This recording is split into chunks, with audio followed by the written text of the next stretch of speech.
శ్రీమతే రామానుజాయ నమః. ఆండాళ్ దివ్య తిరువడిగలే శరణం. ఇప్పుడు 27వ పాసురాన్ని అనుసంధానిద్దాం.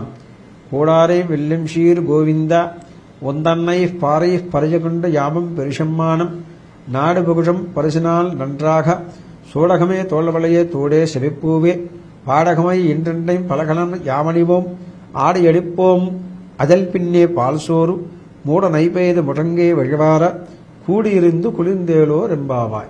ఈ పాసురాన్ని ఇంకోసారి అనుసంధానం చేద్దాం. కూడారై వెల్లం షీర్ గోవింద ఒందన్నై పారయ పరయగుండ యామం పెరుషమ్మానం నాడు పుగుషం పరిసినాల్ నన్రాగ சூடகமே தோல்வளையே தோடே செவிப்பூவே பாடகமை என்றெண்டம் பலகலம் யாமணிவோம் ஆடி எடுப்போதும் அனல் பின்னே பால் சோறு மூட నైపేద ముషంగై వజవార కూడియిరిందు కురిందేలో రెంబావాయ్. ఇది పాసురం. దీనికి మనం ప్రతిపదార్థ తాత్పర్యాదులు చెప్పుకుంటాం. కూడారై వెల్లిం షీర్ కూడిన వారకు శత్రువులను జయించినట్టి శీలము కలిగిన బలపరాక్రమ సంపన్నుడవై విరాజులు ఓ గోవింద.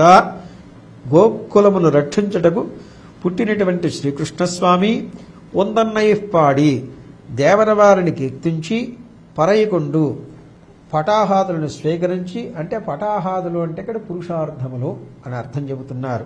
మా యాం పరిసమ్మానం మేము పొందు బహుమానము లెవ్వయనగా పరిసినాల్ నన్రాగ బహుమానములో బాగుగా నాడం పుగుషం లోకులు కొనియాడడి చూడగమే చేతిని ధరించు ఆభరణములు గాజులు హస్తకంకణములు తోళ్బలయే భుజములు ధరించు భుజకీర్తులు వాణీబందులు తోనే చెవులకు కమ్మలు సెవిప్పూవే కర్ణపుష్పములు జుమికీలు పాడగమే చరణాభరణములు కడియాలంటారు. దీన్ని చరణాభరణములు అంటే కడియాలు గొలుసులు మెట్టెలు మొదలగునవి ఎండన్నై అని చెప్పెదము. వేల్ కలనం పలు విధములైన ఆభరణములు యామని ఓం మేము ధరించెదము. ఆడి ఎడుపోం మంచి చీరలను కట్టుకునిదము.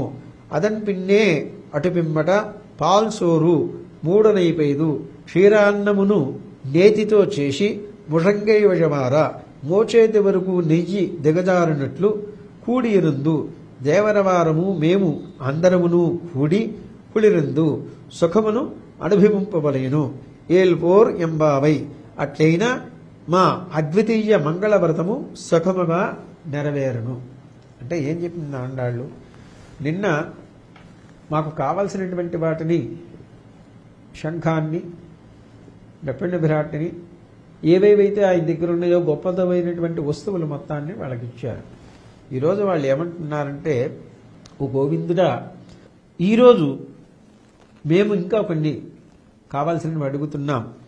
అదేమిటిరా అంటే పురుషార్థములైనటువంటివి ఒకటి, రెండోది చాలా గొప్పదైనటువంటి లోకముతే కొనియాడబడుతున్నటువంటి చేతికి వేసుకునే గాజులు, భుజాలకు వేసుకునే భుజకీర్తులు, అట్లాగే పాదాలకు పెట్టుకునే మణికింకిణములు అంటే వాటిని ఏమంటారంటే పట్టాలు, ఇవన్నీ కూడా మాకు నీవు ఇయ్యాలి ఒకటి.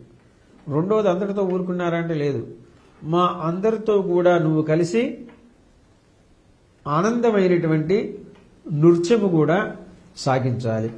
మూడోది ఏం చెప్పారు?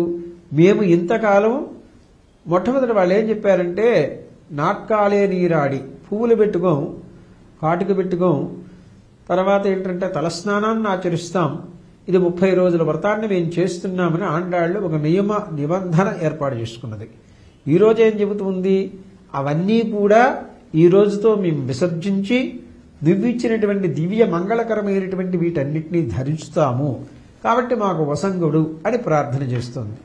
ఇంకేం చెబుతుంది?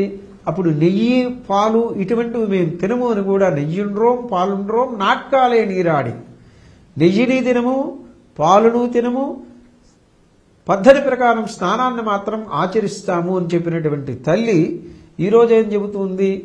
నేతితో చేసినటువంటి పాలతో చేసినటువంటి మోచెయ్యి వరకు కూడా కారేటువంటి నేతితో కలిగినటువంటి ప్రసాదాన్ని, అంటే ప్రసాదం అంటే మామూలుగా చక్కెర పొంగలని మేము భుజిస్తాము, కాబట్టి మాతో పాటు నీవు కూడా భుజించి మమ్మల్ని ఆనందింపజేయ ప్రార్థన. మేం చేస్తున్నటువంటి మంగళకరమైనటువంటి వ్రతము ఈ రోజుతో చాలా గొప్పదిగా ఇంకా 3 రోజుల వ్యవధిలో ముగియటానుకున్నది కదా అనేసి. దీనిలో ఇంకో విషయం ఏంటో తెలుసా, చాలా గొప్పదైనటువంటి విషయం. మనకు తిరుచానూరులో అమ్మవారికి స్వామి ఏం చేస్తారంటే పుట్టినరోజు కానుకగా బ్రహ్మోత్సవాలలో ఈ పసుపు, కుంకుమ, చందనము, తర్వాత ఇటువంటి దివ్యమైనటువంటి వస్తువులన్నీ పంపిస్తాడు. ఈవిడ కూడా అదే అడిగింది. ఈ సమయంలో మాకు నీ ద్వారా ఉన్నతమైనటువంటిది ఏదైతే ఉన్నదో అవన్నీ కావాలి. పసుపు, చందనము, కాటుక, గాజులు, పూలు, తర్వాత ప్రసాదాలు నెయ్యి కారేటట్లుగా భుజించేటట్లుగా కావాలి. నీతో పాటు మేమందరం కూడా సుఖాన్ని అనుభవించాలి, చక్కగా నీ పరిష్పందనలో సేద తీరాలి అన్నది. అందుకనే మనకు కొండ మీద కూడా ఒకానొక సమయం ఇప్పుడు కూడా ఆండాళ్ళ యొక్క ధరించి వదిలినటువంటి మాలలు తీసుకొచ్చి కృష్ణుడికి, రంగనాథుడికి, వెంకటేశ్వర స్వామికి సమర్పణ చేస్తూ ఉంటారు. అట్లాగే ఇక్కడ ఏమన్నది ఈవిడ, గోవింద మాతోరా, మాతో చేరు, మమ్మల్ని కలుపుకో, మాతో అనుభవించు, మమ్మల్ని చక్కగా నీ యొక్క సన్నిధికి కొనుపో, మా వ్రతాన్ని పూర్తి చేయి స్వామి అనేసి ప్రార్థన చేస్తుందన్నమాట. ఇది 27వ పాసురాన్ని ముగించి